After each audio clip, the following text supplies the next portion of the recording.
Hello friends, tonight we are cooking cheesy jambalaya in the kitchen. We do not have a deep well skillet for the boat. There's just only a few meals we use it for, so we're going to use our deep saucepan for cooking the jambalaya. We like the Zatarain's cheesy jambalaya. You'll need a pound of chicken tenders, a little bit of milk, some steamed fresh peas, and a little bit of butter. Over medium heat, once your pan is hot enough, add some butter.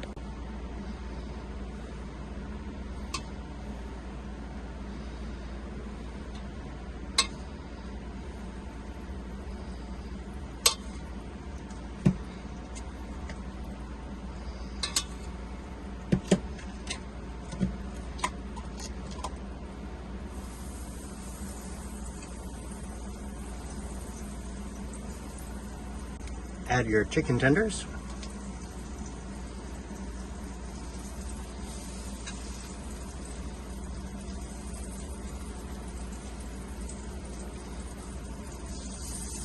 I like to make sure they're coated in the butter so they don't stick.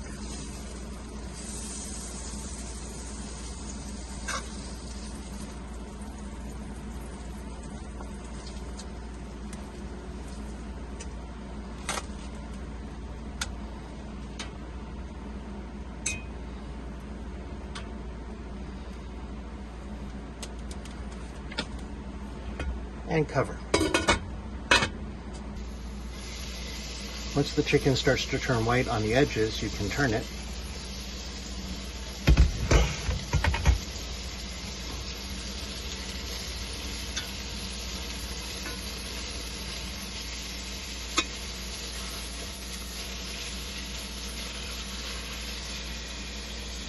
And then recover.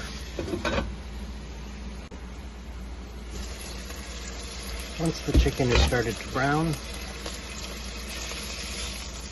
can turn it.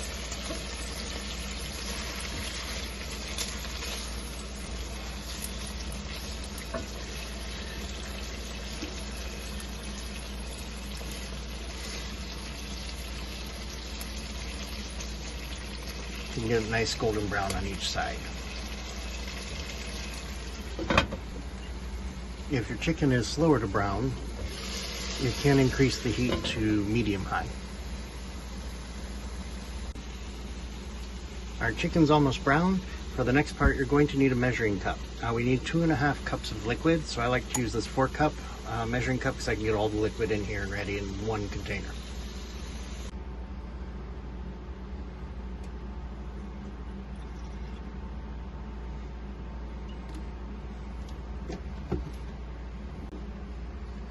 And then we added tap water to get us to the 2.5 cup mark.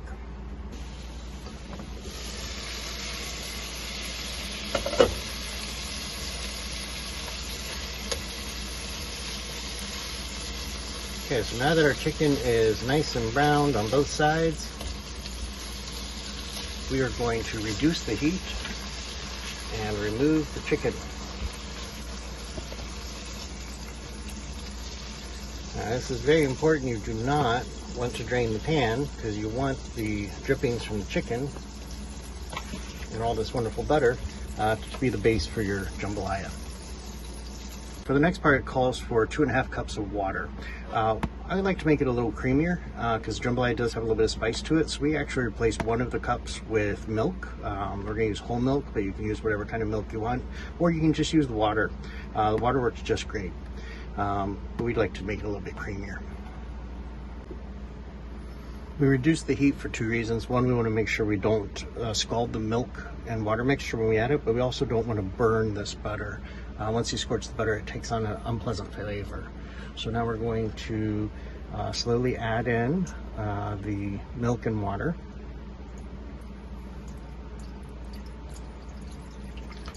And then we'll add in our Zatarain's mix. Now, normally with the Zatarain's mix, I try to break up as many of the chunks in the packaging as I can, but that generally results in a break in the package, so you want to be careful. So once you add this in, we'll need to break up some of the larger chunks of the mix, seasoning and the cheese.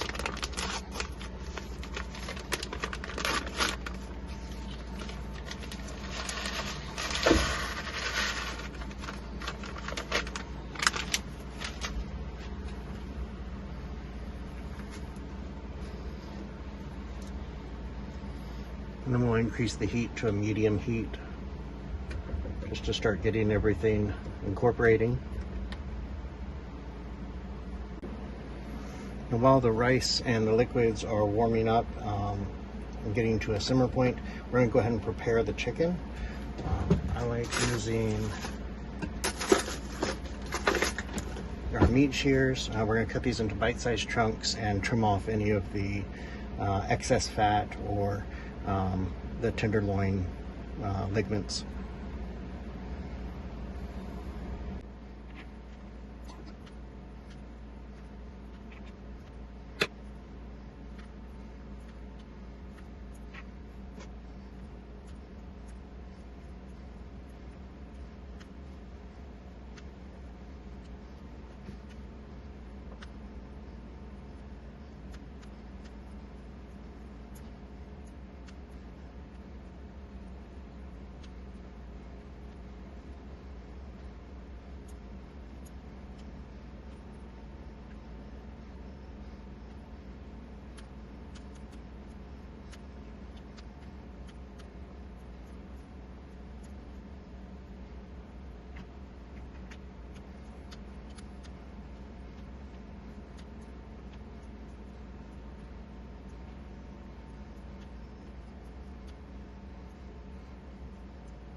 Now, while you're cutting the chicken, there may be a possibility of some pink pieces in here. If that happens, don't panic.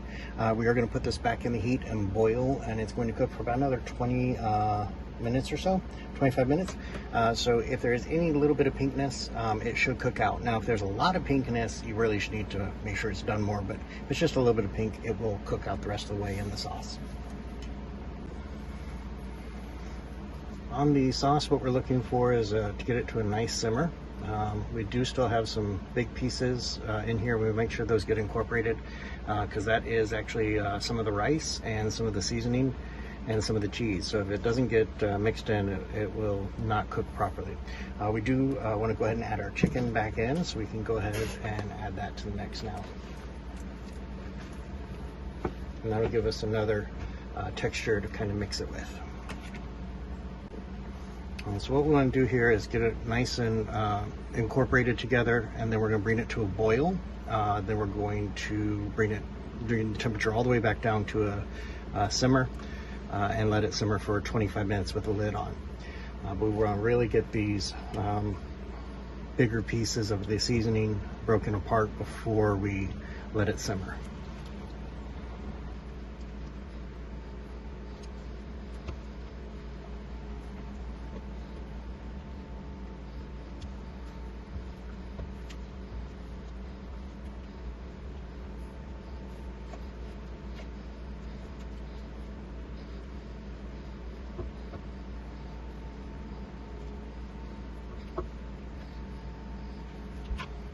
Looks like we've gotten it mixed pretty good.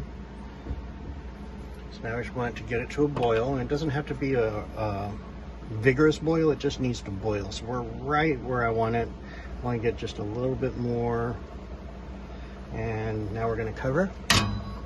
And we're going to reduce the heat and let that simmer for about 25 minutes while it softens up the rice. And once the rice is softened up, there's going to be a lot less liquid. The rice is going to absorb the liquid. So we want it to look sort of like a casserole almost consistency. So we're going to set our timer for 25 minutes, and we'll come back and check on this here in a little bit. And we have just a few minutes left on our jambalaya for this step, where it's simmering with the pot lid on. So we're going to start our peas cooking. If you don't have a microwave in your galley, or if you don't have steamer bag peas available in your area, you can cook these on your stovetop using a steamer, or you could even boil them. For us, we like them to where they just change color and they're just starting to soften up. Is a great time to add them in. They are going to cook just a little bit more in here, so you do want them to be warm because no one likes to bite into a cold pea, but we don't want to overcook them.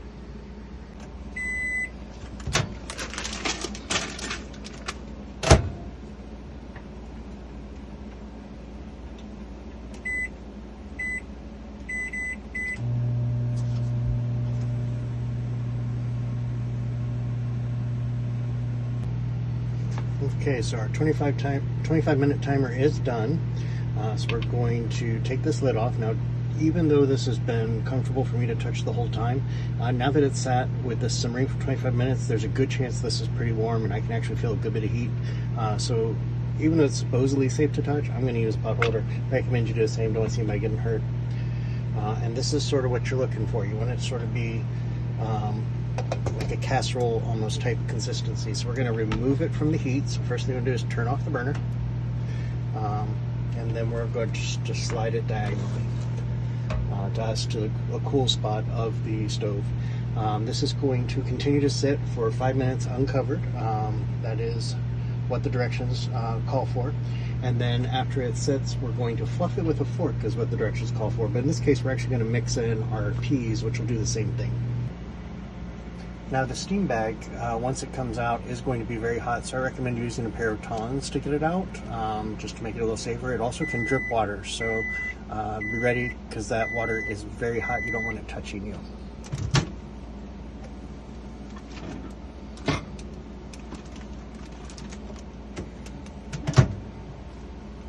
And follow the directions on your bag, but this one actually has pick up here and tear here options, so just follow the directions for whatever you're using. But once we open up the bag,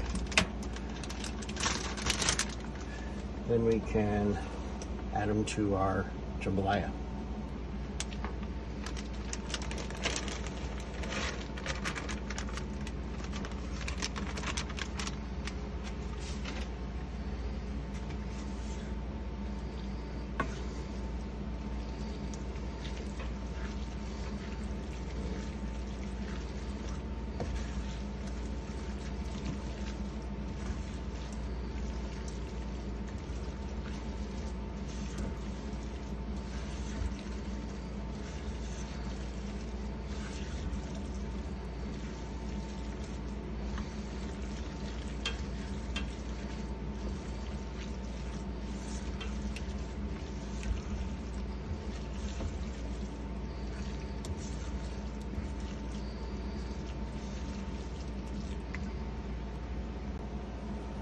Now, of course, the peas are optional.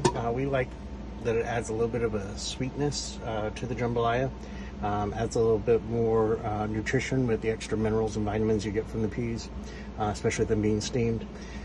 And it also extends the meal out a little bit more, so you can have, maybe 2 rounds of meals, possibly even a third meal out of just this one for a serving of 2 people. So hope you enjoyed it.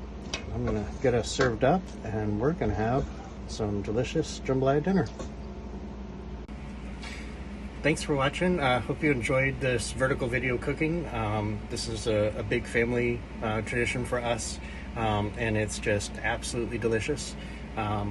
See you soon. Remember to like, subscribe, and if you have any questions or comments, leave them in the comments down below. Be kind to yourself this week, and we'll see you next time.